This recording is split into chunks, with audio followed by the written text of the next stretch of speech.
घडीको सुईको 2 बजेदेखि 4 बजेसम्म यसरी आउनु पर्यो हो।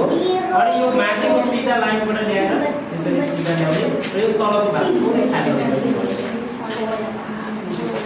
है। तलको भाग पुरै खाली देख्नुपर्छ, तर यसको जी चाहिँ के छ देख्नु पर्दैन है।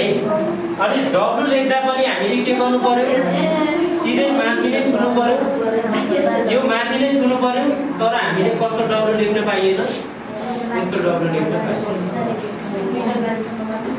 है। अनि याद लेख्दा पनि के गर्नु पर्यो त, सिधै तल नै छुनु पर्यो याद लेख्नु, तर ह्याम पनि माथि यसरी चाहिँ के छ यसरी लेख्न पाइएन।